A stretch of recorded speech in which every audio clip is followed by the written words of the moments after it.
Selamat pagi, Pak. Selamat pagi, silakan duduk. Baik ya, Anda semua, minggu yang lalu materi kita tentang sebelumnya kan kita membahas tentang zaman praksana. Jadi untuk hari ini materi kita tentang teori-teori masuknya agama dan agama Hindu-Buddha ke Indonesia. Jadi sebelum kita masuk ke materinya, baiknya anak-anak bisa memperhatikan. Di sini kan nanti ada tujuan pembelajaran kita. Jadi dalam materi ini nanti ada dua tujuan pembelajaran kita dalam materi teori-teori masuknya agama dan Hindu-Buddha ke Indonesia. Silakan, Anda diperhatikan ke depan. Bisa apa ya? Bisa, Pak. Baik. Jadi tujuan pembelajaran kita setelah kita nanti mengikuti pembelajaran tentang teori-teori masuknya agama dan kebudayaan Hindu-Buddha di Indonesia, nanti yang Anda diharapkan bisa menganalisis berbagai teori-teori tentang masuknya agama dan kebudayaan Hindu dan Buddha di Indonesia. Itu yang pertama ya. Apa yang pertama tadi? Menganalisis berbagai Semua. Apa? Menganalisis berbagai Apa? teori-teori tentang proses masuknya agama dan kebudayaan Hindu dan Buddha ke Indonesia. Iya, itu yang pertama ya. Terus yang kedua, tujuannya itu menganalisis kehidupan masyarakat Indonesia pada masa kerajaan Hindu. Ada dua ya. Baik. Baik Anda sekalian.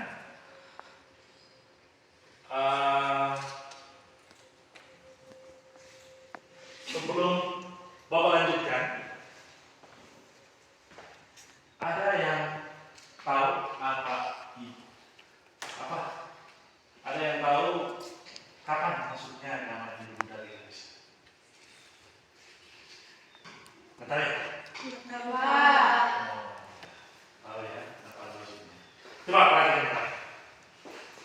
Di sini apa buat sini pertanyaan? Apa kalian tahu budaya Hindu-Buddha Indonesia itu? Tentang kerajaan Hindu-Buddha yang ada di Indonesia. Pernah dengar agama Hindu-Buddha? Di mana ya? Di Bali. Jadi di mana ini? Bali, Pak. Di Bali ya. Terus di mana lagi? Daerah Jakarta, di Jawa ya. Jadi kalau kita silok jadi kerajaan-kerajaan yang bersama Hindu itu pernah dengar? Seperti kerajaan Majapahit pernah dengar? Pernah, Pak. Nah, baik, silakan bagian. Ini ada link nanti. Link Bapak buat di sini untuk tentang masuknya agama dan budaya Hindu di Indonesia. Jadi ada di sini Bapak buat ini. Saya coba diperhatikan dulu ini. Ada di sini foto apa kalian lihat ini? Pernah melihat foto ini? Nah, ini.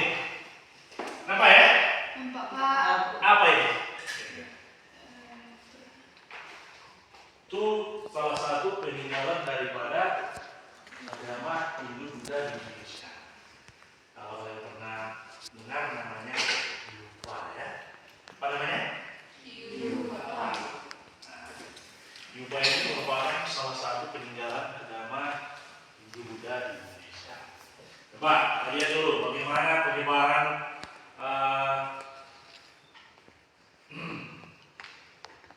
masuknya Hindu-Buddha itu ke Indonesia. Coba lihat peta yang ada ini. Ini peta apa ini? Indonesia. Nah, jadi dari peta ini merupakan ini pada tahun 1294 ini. Ini apa yang ada depannya dalam peta ini? Ini termasuklah ini kekuasaan kerajaan yang bersuara Hindu-Buddha di Indonesia. Ya, ini adalah kekuasaannya ini. Ada di sini kerajaan Majapahit, terus ada Sriwijaya dan sebagainya di sini.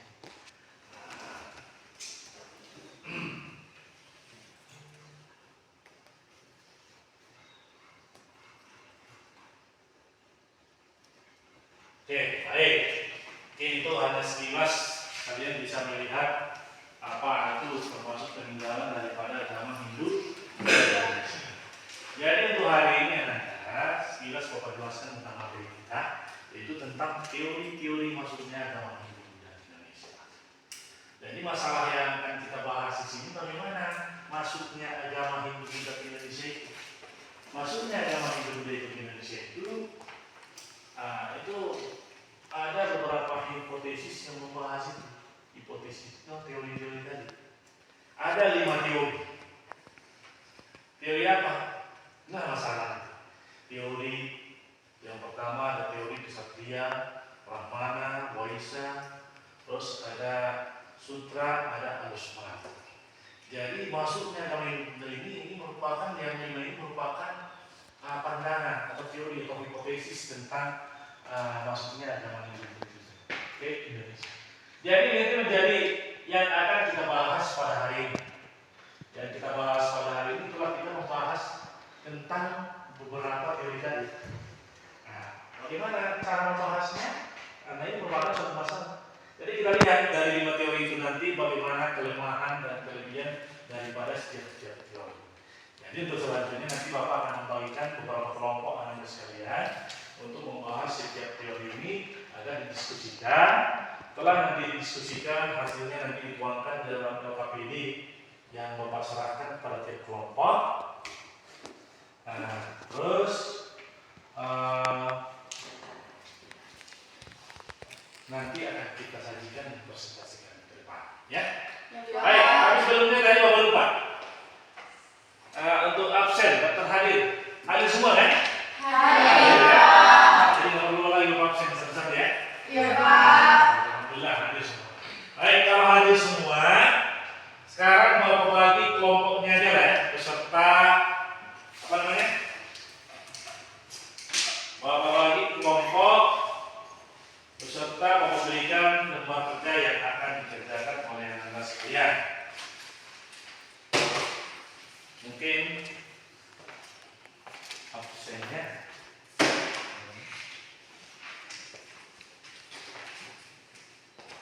baik, Bapak panggil ya, Bapak panggil aja kelompoknya. Yuni Erlina Sitompul sama si Muhammad Ismat ya. Ini kelompok 1. Silakan ambil posisi di sana ya. Apa lah, ambil satu meja ya. Terus si Resti, mana si Resti? Si Resti sama si Susanti, kelompok 2 ya, di belakangnya. Terus si Dika sama si Fitri Merani. Nah, kelompok 3 di sini ya, di belakang fokus. Kelompok 4 si Dia sama si Abdin sama Pawi ya. Silakan kelompok 4 sini. Ini ya. Terus kelompok 5 si Intan sama si Nano. Mana deh? Nah, di sini. Baik ya, berarti terdiri dari berapa? 5 kelompok. Kelompok 1 akan memberikan nanti membahas tentang teori tentang untuk kelompok 1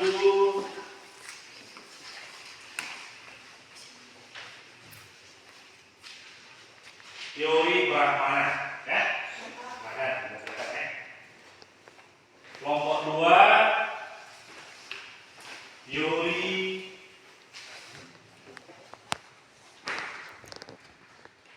untuk kelompok 3 teori kesatria ya. Terus kelompok 3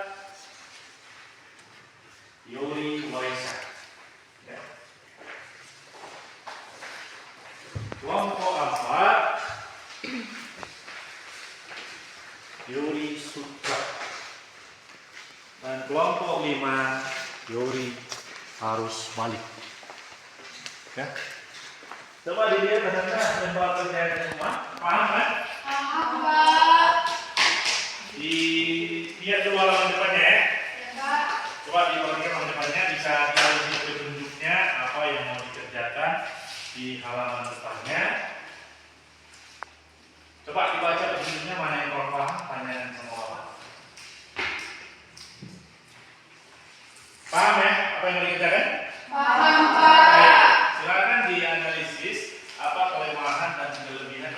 teori yang Bapak Wali sesuai LKPD-nya dan didiskusikan. Bapak berikan waktu 20 menit ya. Nanti akan kita sajikan ke depan tiap kelompok. Silakan, ada tanya. Kalau ada pertanyaan, tanyakan sama Bapak ya.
Sudah siap semua? Sudah, Pak. Ya, cepat ya. Kelompok 1 sudah? Sudah, Pak. 2? Sudah, Pak. 3? Sudah, nomor 3.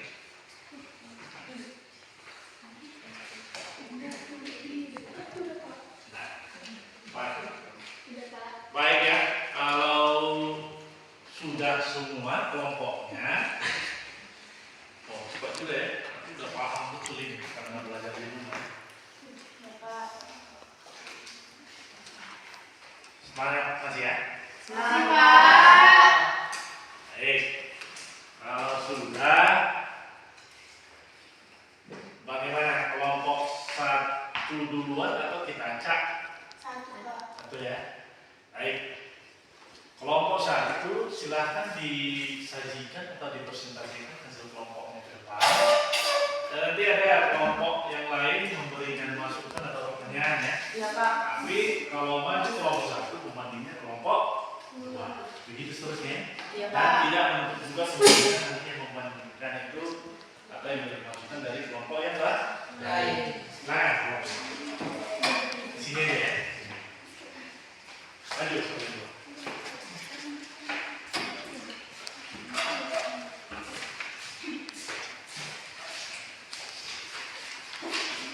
Di sini. Assalamualaikum warahmatullahi wabarakatuh. Waalaikumsalam warahmatullahi wabarakatuh. Perkenalkan, nama saya Yuni Erlina. Perkenalkan, nama saya Muhammad Sudarahab. Kami dari kelompok 1 akan mempresentasikan hasil kerjasama kami, yakni tentang teori Brahmana. Teori Brahmana menyatakan bahwa agama Hindu dan Buddha masuk ke Indonesia dibawa oleh kaum Brahmana atau pendeta yang diundang para penguasa di Indonesia. Kelemahan teori Brahmana adalah dalam tradisi Hindu-Buddha, kaum Brahmana pantang menyeberang lautan dan meninggalkan tanah airnya. Dan kelebihan teori Brahmana adalah di Indonesia banyak prasasti Hindu-Buddha yang menggunakan bahasa Sanskerta dan huruf Pahlawa. Bahasa Hanua dikuasai oleh kaum Brahmana. Orang yang berpendapat di teori Brahmana yaitu D.C. Patleo berpendapat bahwa agama Hindu dibawa oleh kaum Brahmana yang berhak mempelajari dan menguji isi kitab suci Weda. Kelebihan teori Brahmana yakni adanya pengaruh agama Hindu Buddha dalam sistem pemerintahan, hukum, seni, dan budaya di Indonesia. Sekian presentasi dari kami. Jika ada teman-teman yang ingin bertanya, kami persilahkan. Ya, itu presentasinya. Teori Brahmana ya. Baik, ada kelompok 1 sudah menyajikan hasil diskusinya. Silakan bagi kelompok pembanding utama, kelompok 2 memberikan masukan atau pertanyaan. Saya ingin bertanya. Ini Apa namanya. Pak? Nama. Perkenalkan, nama saya Susanti Rampe. Saya ingin bertanya, apa kelebihan dari teori Brahmana? Saya akan menjawab pertanyaan dari saudari Susanti. Pertanyaannya adalah, apa kelebihan dari teori Brahmana?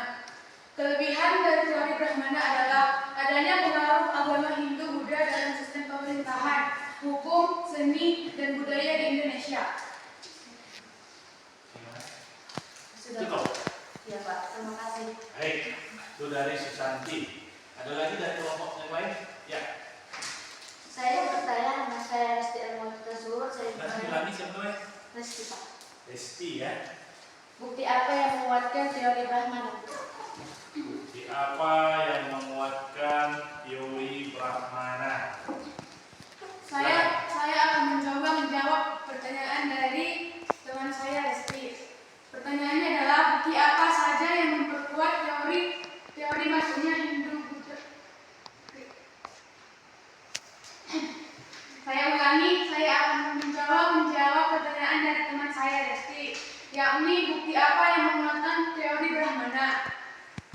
Teori ini didukung oleh J.C. Van Leeuwen. Bukti penguat dari pernyataan ini adalah adanya prasasti pada masa kerajaan Hindu Buddha. Sekian jawaban dari saya. Ya, sudah? Cukup? Sudah, cukup. Ada kelompok yang lain? Silakan untuk pertanyaan. Ada kelompok 3, 4, 5. Ada lagi maksudnya kelompok 1? Nggak ada Pak. Nggak ada ya. Bapak tanya kembali ya. Kelompok 1. Apa tadi dari Bang? Brahmana itu siapa? Golongan Brahmana ya.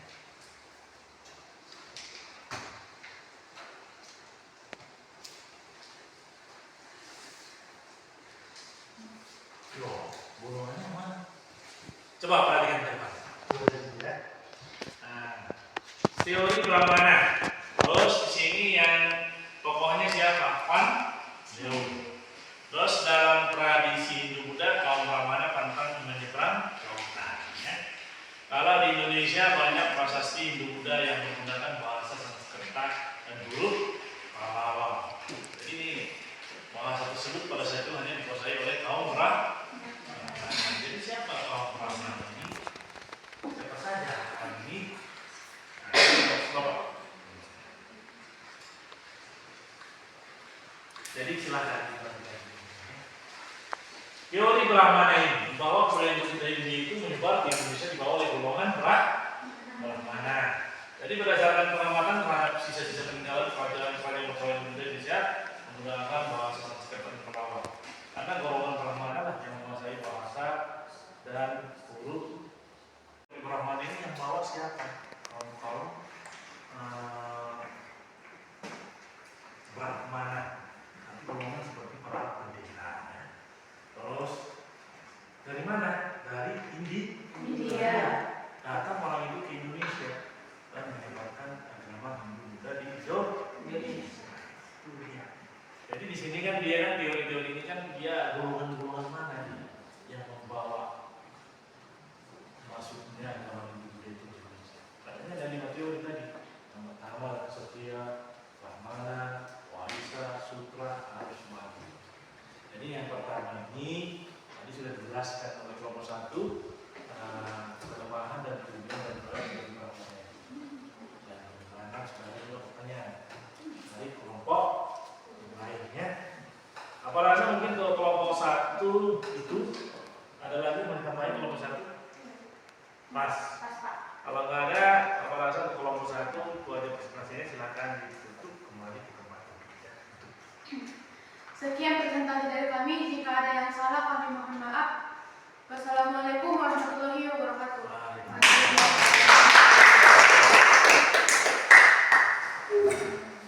Tuh yang semuanya. Ada. Sekarang kelompok 2. Silakan dipresentasikan hasil kelompok.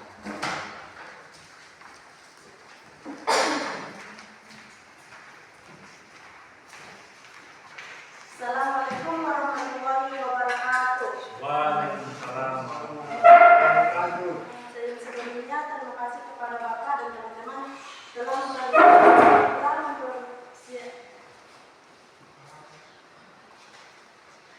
berdirinya kami di sini untuk mempresentasikan hasil kerjasama kami. Saya yang bernama Susanti Rambe dan kawan saya yang bernama Esti Amwati. Saya akan menjelaskan pengertian dari teori kesatria. Pengertian teori kesatria adalah mengatakan bahwa proses kedatangan agama Hindu ke Indonesia dilangsungkan oleh para kesatria, yakni golongan bangsawan dan prajurit perang. Menurut teori kesatria, agama Hindu dibawa ke Indonesia oleh kaum militer dan prajurit atau prajurit dan bangsawan yang satu itu memegang kekuasaan di wilayah India. Yang membawa teori kesatria ke Indonesia yaitu Cornelis Christian Beck, serta didukung oleh Mukherjee dan J.L. Moyes. Kelemahan dari teori kesatria yaitu tidak ada bukti tertulis bahwa sudah terjadi pengabuan yang dilakukan kesatria dan India. Sekian dari kami. Apakah ada pertanyaan? Saya cepat kembalikan ke Bapak. Oke, baik. Kelompok 2 sudah menyajikan hasil diskusinya. Silakan bagi kelompok pembanding kelompok 3 untuk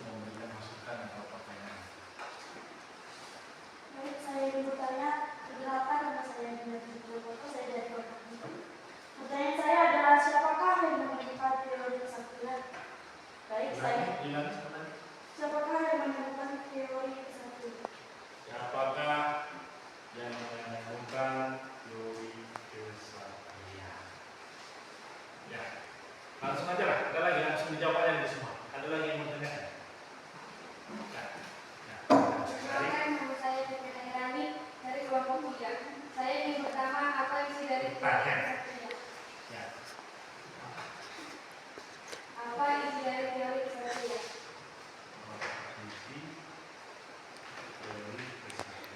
Yang lain lagi, kelompok lain.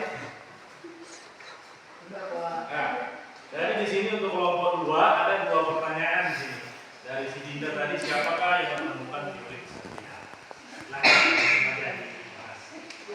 Baik, siapakah yang menemukan teori kesatuan yaitu FDK pada masa lampau di India? Apakah jawaban kami bisa diterima? Dan yang kedua tadi saudara kami bertanya apa isi dari teori kesatuan, yaitu proses kedatangan agama Hindu ke Indonesia dilangsungkan oleh para kesatria. Apakah jawaban kami bisa diterima? Yang lain ada? Pas. Pas, Pak. Pas. Nah, jadi tadi si Dinda menanya siapakah yang menemukan teori kesatuan? FDK Nah, terus apa isi teorinya? proses kedatangan agama Hindu ke Indonesia dilangsungkan oleh para Kesatria. Kesatria itu siapa? Ustaz, berarti Brahmana siapa? golongan bangsawan dan prajurit. Kalau bangsawan dan prajurit perang. Jadi coba kita pikirkan. Kira-kira prajurit perang India lah yang datang di Indonesia dan meninggalkan nama Hindu dan Indonesia. Tapi kalau prajurit perang, berarti perang deh. Nah, kira-kira. Seperti agama Oh, perangnya? Kayaknya nggak pernah kita perang. Baik, coba dengarkan. Jadi di dalam teori kesatria itu ada menurut pendapat Majumdar. Siapa namanya? Majumdar. Dia berpendapat munculnya kerajaan Hindu di Indonesia itu disebabkan oleh peranan kaum kesatria atau prajurit dari mana? Dari India. Jadi para prajurit India ini juga mendirikan koloni-koloni di kepulauan Indonesia dan Asia Tenggara pada umumnya. Namun, teori kesatria yang dikemukakan oleh R.C. Majumdar tidak didukung oleh data yang memadai. Selama ini belum ada bukti arkeologis yang menunjukkan adanya ekspansi prajurit India di Indonesia ya. Tidak tahu siapa mengatakan melalui perang, namun perang agama. Belum ada itu ya. Jadi belum ada ekspansinya prajurit India ke Indonesia. Tapi kita perang melawan siapa dulu? Sekutu. Nah, itu ya. Cuma itu kan hipotesis, teori, dugaan sementara. Dan Anda juga bisa nanti buat dulu. Ya. Semangat ya. Jangan langsung mau tanya gitu. Nah, ya. Ada lagi masuk untuk kelompok 2. Ada ya. Semangat ya, nomor 2. Wah, semangat ini, semangat. semangat. Nah, itu. Baik, rasa untuk nomor 2 kurang semangat ya. Tapi tadi langsung nomornya down sedikit ya. Pernah. Baik, silakan kelompok itu. Sekian dari kami. Assalamualaikum warahmatullahi wabarakatuh. Waalaikumsalam.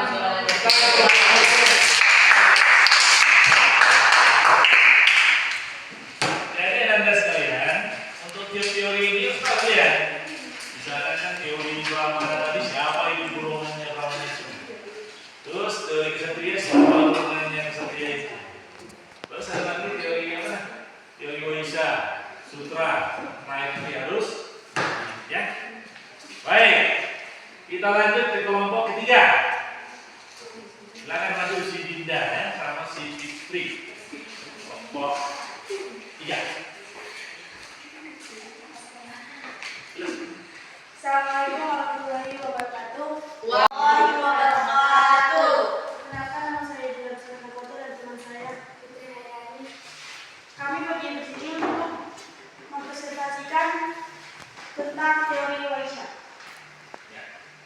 Teori Waisya mengatakan bahwa golongan Waisya punya peran besar dalam menyebarkan agama dan kebudayaan di Buddha. Isi dari teori Waisya terdapat bahwa pedagang India memiliki peran besar dalam menyebarkan agama Buddha Hindu. Tokoh dari teori Waisya adalah Nicholas Johannes Cromb atau kerap juga disebut N.J. Cromb. Kelebihan dari teori Waisya adalah dalam melakukan transaksi jual beli, para pedagang asal India yang juga membawa budayanya tentu melakukan interaksi dengan masyarakat lokal. Sedangkan kekurangan dari teori Waisya adalah agama Hindu Buddha diterima dan disebarkan di Indonesia melalui pernikahan. Bukti dari teori Waisya adalah terdapat kampung keliling, yaitu perkampungan para pedagang India Indonesia yang terdapat di beberapa daerah Indonesia antara lain Jepara, Medan, Aceh, dan Malaka. Untuk teman-teman yang ingin bertanya, kami persilahkan. Ya, kelompok 3 atas nama Dinda dan Fitri. Sudah pilih semangat ya. Telah menyajikan hasil kelompoknya tentang teori Waisya. Coba, apa dulu yang bertanya bersama yang dua orang? Waisya itu apa? Tapi para pedagang. Kalau mau kaya jadi pedagang ya? Ya? Ya, jadi guru. Harus jadi pedagang. Berarti maksudnya di sini yang disajikan orang ini berarti yang membawa masuknya Hindu Buddha itu ke Indonesia itu adalah golongan para pedagang. Dari mana para pedagangnya? Dari India. Baik. Sebelum kita bahas lebih jauh, Bapak persilakan Ananda memberikan masukan pertanyaan ke kelompok. Perkenalkan, nama saya Adin Safai Siregar. Saya ingin bertanya, siapa tokoh dari teori Waisya? Kali lagi. Siapa tokoh dari teori Waisya? Ya, siapa tokoh dari teori Waisya? Itu pertanyaan siapa tadi? Namanya? Adin Safai. Ya, Admin. Ada lagi? Tuh yang pertama. Pertanyaan yang lain ada lagi? Perkenalkan, saya Diana Harahap dan kelompok 3 yang bertanya apa kekurangan dari teori Waisya. Sekali lagi. Apa kekurangan dari teori Waisya? Ya, ada 2 pertanyaan ya. Yang pertama dari siapa tokoh daripada teori Waisya itu? Dan yang kedua, apa kekurangan daripada teori Waisya? Baik, yang pertama silakan jawab oleh kelompok 3. Siapa tokoh teori Waisya? Tokoh dari teori Waisya adalah Nicholas Johannes Cromb atau kerap juga disingkat N.J. Cromb. Iya, N.J. Cromb. Bagaimana, Adit? Kenal sama N.J. Cromb? Oh, belum ya? Iya. Oh, nanti kita kenal. Sudah, terjawab kan? Nicholas, lagi sekali. Nicholas Johannes Cromb. Nicholas Johannes Cromb. Ya, Adit ya. Coba.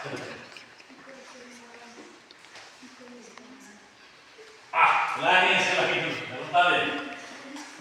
Nicholas Johannes. Ya, si dia kekurangannya katanya melalui pernikahan. Coba dijelaskan pernikahan itu apa? Kok kamu maksudnya kekurangannya melalui pernikahan, tapi harus menikah lah. Kalau bisa disebut gitu ya. Tapi kalau yang waktu itu hidup waktu zaman dulu udah itu udah ada di mana? Oh, udah ada. Aku mau deh. Oke, baik. Ada lagi pertanyaan yang lain? Semangat ya. Nomor 1. Enggak, Apa Pak. ada masukan? Enggak, Pak. Nomor 2. Bapak 3. Oh, ini ya. Nomor 4. Betul. Nomor 5. Enggak, Pak. Ada. Kalau nggak ada, baik. Silakan perhatikan semua. Nah, dulu ya. Teori Waisya ini ya. Ini ngomong teori dulu aja. Apa dulu ya?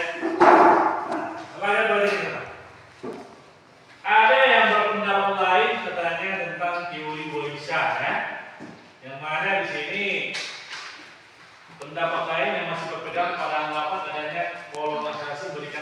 utama pada golongan lain. Nah, di sini maksudnya teori yang diajukan oleh Rom ini memberikan peranan utama kepada golongan pedagang. Jadi maksudnya dalam teori WC ini yang menyebabkan katanya yang membawa maksudnya hidup itu di Indonesia adalah golongan pedagang. Kira-kira menurut kalian dibandingkan tadi dengan teori kesatria, mana yang lebih cocok? Pedagang atau apa? Pedagang. Yang bersih tentang masalah di Indonesia. Ada yang wabarakatuh. Waalaikumsalam warahmatullahi wabarakatuh. Di sini kami memaparkan sedikit tentang kelompok kami yang membahas teori sudra. Teori sudra dikemukakan oleh Evan Faber. Menurut teori ini, di India banyak terjadi perang. Dengan demikian banyak pula tawanan perang. Indonesia dijadikan sebagai tempat pembuangan bagi tawanan-tawanan perang.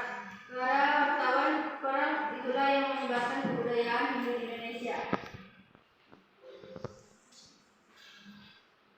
Bukti teori sudra dapat dilihat dengan banyaknya keturunan India yang bermigrasi di Indonesia.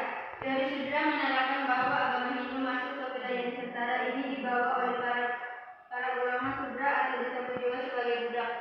Seperti yang sudah diketahuinya, sudra adalah salah satu kasta yang paling rendah di dalam agama Hindu. Kelemahannya, budak dan tawanannya tidak memahami bahasa Sanskerta dan huruf Pallawa. Kelebihannya, para budak atau tawanan lebih cepat akrab dengan masyarakat sekitar sehingga lebih mudah berkomunikasi. Kepada teman-teman saya izinkan memberi pertanyaan. Silakan, kelompok 4 sudah maju. Kelompok 5 masukkan. Perkenalkan, nama saya Intan Purnama. Saya ingin bertanya, mengapa teori sudra dapat dikatakan yang paling lemah? Lagi ya. Mengapa teori sudra dapat dikatakan yang paling lemah? Mengapa teori sutra dikatakan paling lemah? Saya akan menjawab pertanyaan dari teman saya. Budak dan tawanan tidak memahami bahasa Sanskerta dan huruf Pallawa.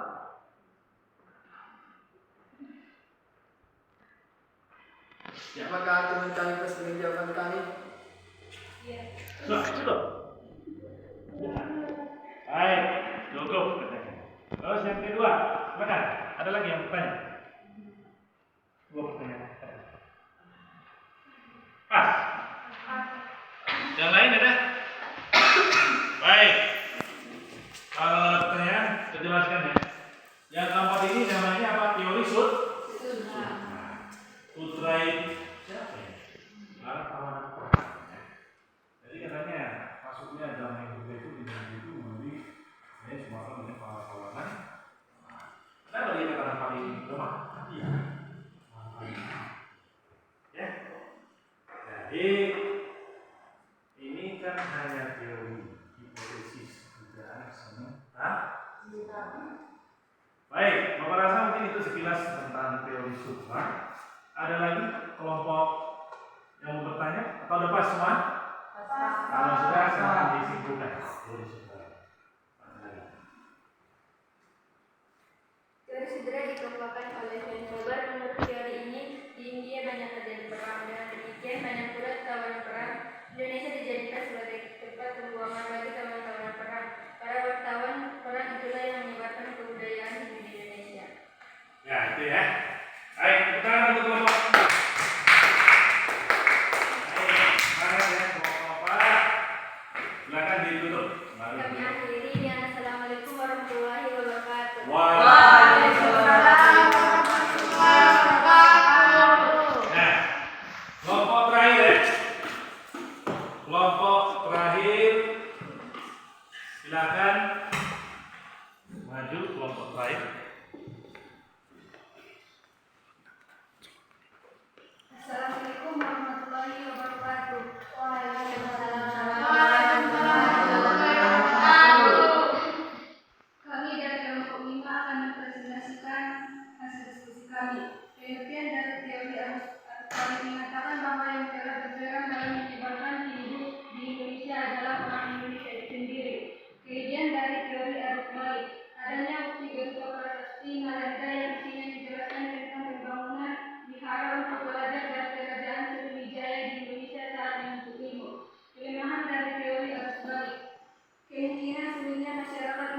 dalam mempelajari agama di Indonesia karena pada masa tersebut masyarakat Indonesia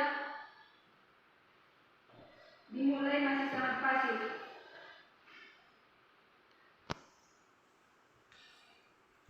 Bukti dari teori arus balik adalah ditemukannya prasasti Nanggala yang menjelaskan pembangunan negara untuk pelajar dari kerajaan Sriwijaya di Indonesia. Sekian hasil presentasi kami dan kelompok lain.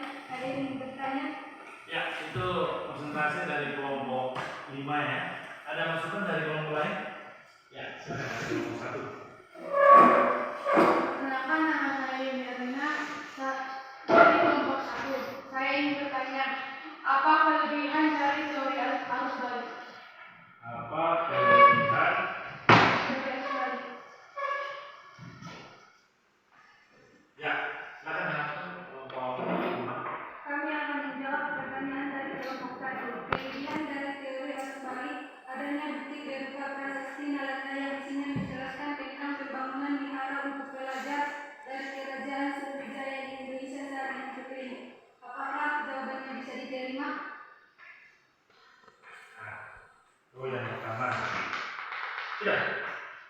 Nah, ada lagi dari kelompok 1 lagi ya, silakan. Si Ismat.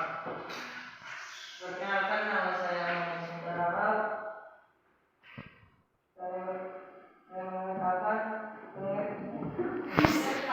saya bertanya pengertian dari teori arus balik. Ya, apa pengertian teori arus balik? Silakan. Kami akan menjawab pertanyaan dari kelompok 1. Pengertian dari teori arus balik mengatakan bahwa yang telah bergerak dan meningkatkan di Indonesia adalah orang Indonesia itu sendiri. Bagaimana, Ismat? Ah, baik. Ada lagi dari kelompok 3, kelompok? Kalau nggak ada, berarti teori arus balik itu arus balik. Berarti pergi dulu, datang lagi deh. Nah. Baik, tepuk tangan untuk kelompok ini. Nanti akan saya jelaskan kembali ya. Jadi teori arus balik ini pada intinya yang tinggi orang bangsawan Indonesia di India untuk belajar tentang sejarah agama ibu itu di India. Dan setelah mereka belajar dari India, mereka balik lagi ke Indonesia dan menyebarkan agama yang mereka pelajari selama harus balik. Jadi pergi ke India belajar, datang balik lagi ke Indonesia dan menyebarkan ajaran agama di Indo. Sampai sini jelas kan? Jelas, Pak. Jelas. Saya rasa di kelompok 5 silakan. Cukup sekian hasil presentasi kami. Kami akhiri dengan Assalamualaikum warahmatullahi wabarakatuh.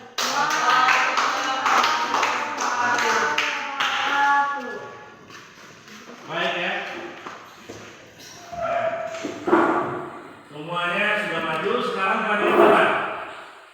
Akan kita bahas satu persatu ya tentang teori masuknya kebudayaan Indonesia.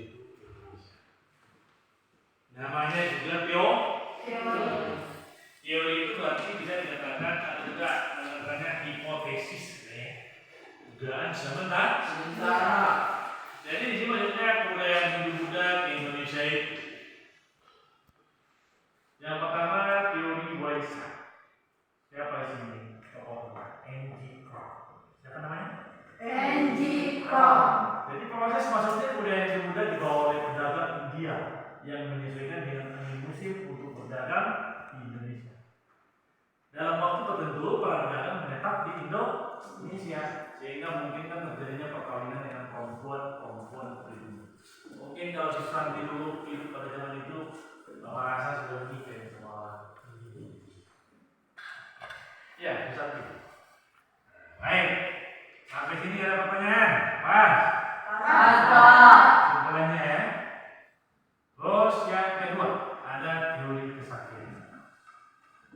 Tadi apa namanya? Teori kesaktian. Keluar ya.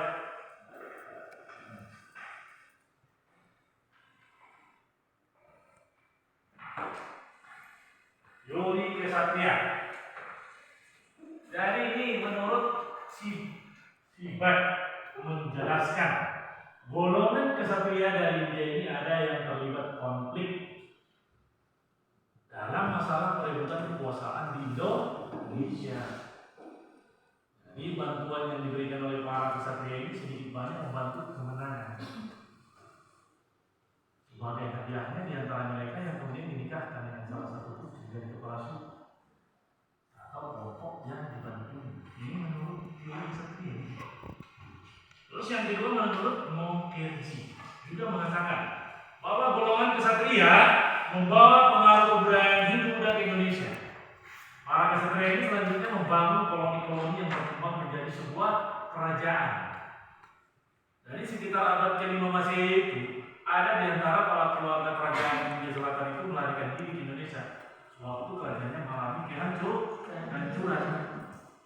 Nah, ini mereka ini nanti mendirikan kerajaan di Indonesia. Itu menurut John Moyes ya. Inilah dia sedikit mungkin pandangan tentang teori kesatria. Nanti sudah dijelaskan oleh kawan-kawan. Terus yang ketiga ada teori Brahmana. Inilah yang dibahas kelompok satu. Menurut siapa ini? Sisi Pandol. Apa katanya? Bahwa kebudayaan Hindu-budaya India itu menyebar di Indonesia di bawah golongan Brahmana. Jadi siapa ini dua Brahmana ini? Ya golongan seperti orang-orang India. Baik.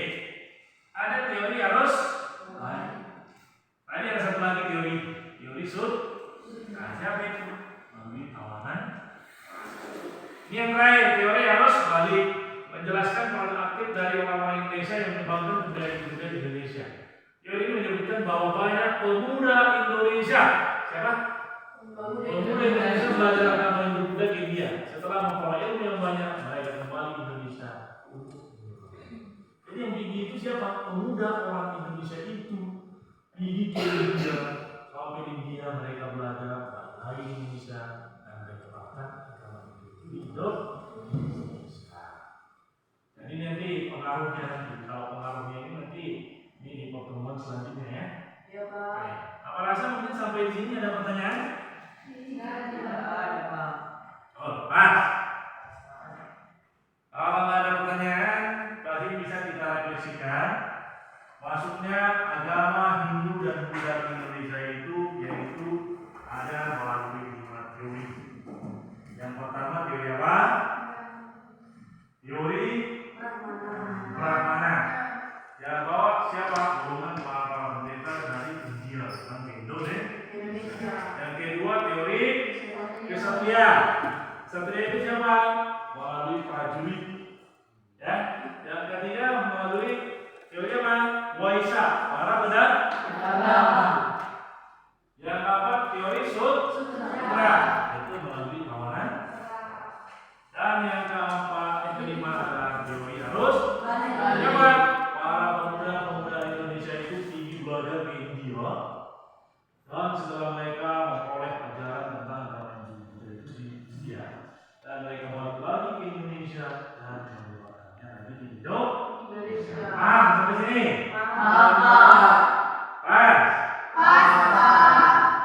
Jadi kalau sudah paham, saya rasa nanti materi ini dibagi kembali di rumah ya.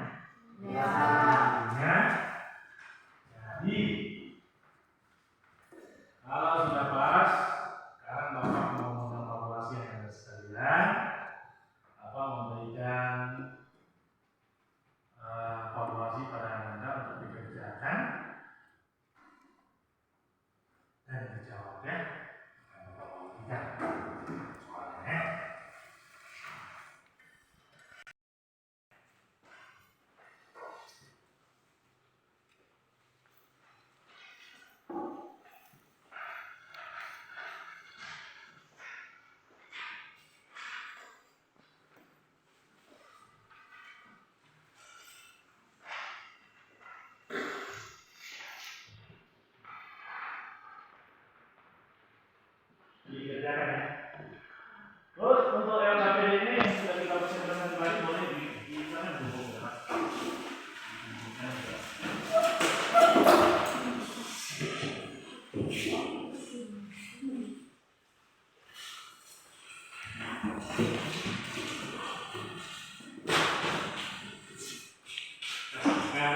dijawab soalnya. Beneran.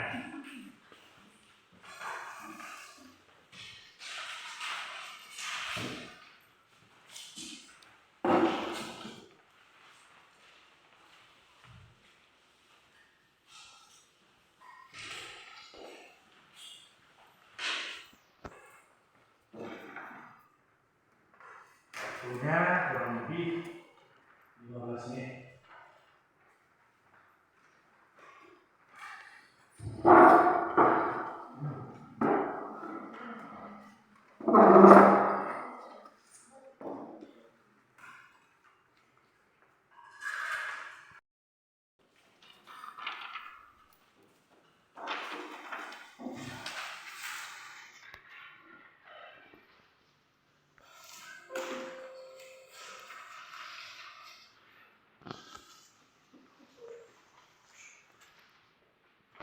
Tempat duduknya dibagi ya, satu meja kembali.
Ya, ada semua? Ya Pak. Belum? Lagi. Siapkan ya.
sekaligus menunggu Bapak periksa.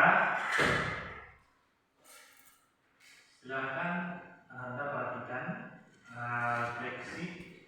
Ada di sini membuat video tentang sejarah maksudnya Hindu Buddha serta teorinya. Silakan dipertayangkan dan disaksikan oleh Anda sekalian, dan Bapak periksa lembar jawaban Anda semua ya. Dan nanti Bapak kembalikan lembar jawabannya beserta nilainya. Jadi nilai-nilai nanti yang tidak mencapai nilai 70 itu tidak lulus KM ya. Jadi kita buat Iya Pak. itu pas ya. Oke. Sekaligus Anda menunggu Bapak periksa, silakan disaksikan, dilihat tayangan video ini, yaitu tentang sejarah.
Presiden.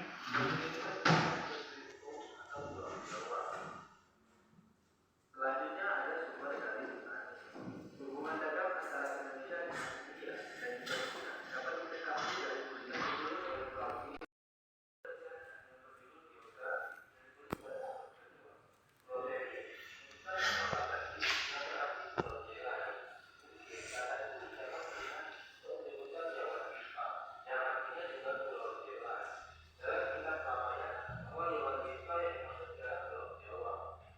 yang ketiga, masuk dan berkembangnya ilmu muda di Indonesia.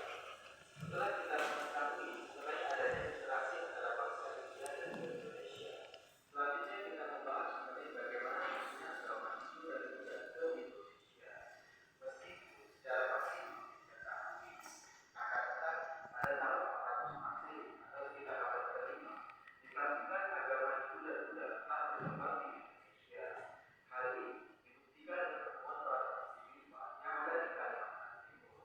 Prasasti tersebut menunjukkan bahwa telah berkembangnya kerajaan Buddha di Kalimantan Timur dengan adanya kerajaan pada tahun 400 Masehi. Dan berarti agama Hindu dan Buddha ini telah masuk ke Indonesia sebelum tahun tersebut. Dan juga terdapat beberapa pendapat atau teori mengenai masuknya agama Hindu dan Buddha ke Indonesia ini. Teori-teori tersebut adalah sebagai berikut.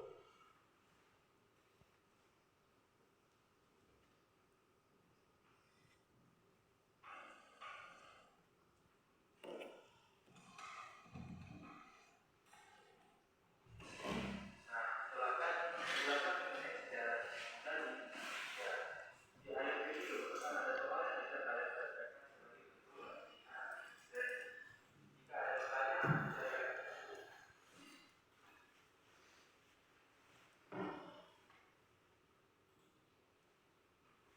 Baik ya, Anda sekalian, mungkin itulah dia buat menayangkan video tentang refleksi dari masuknya agama Hindu Buddha ke Indonesia ya. Nah, jadi pada intinya kembali kita jelaskan bahwa ada 5 teori tentang masuknya agama Hindu Buddha ke Indonesia. Yang pertama tadi teori Brahmana, teori Wisa, Kesatria, Sutra, dan teori Arus. Merasa mungkin itu aja materi kita untuk hari ini.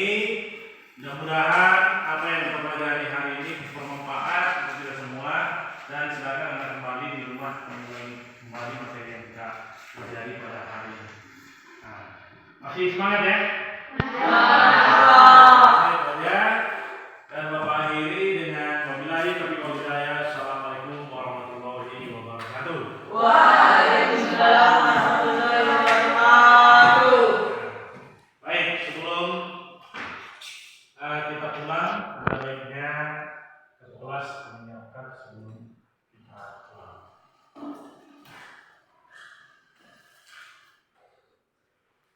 Semuanya berdiri.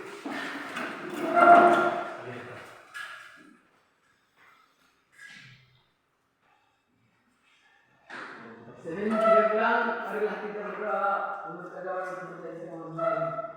Alhamdulillah.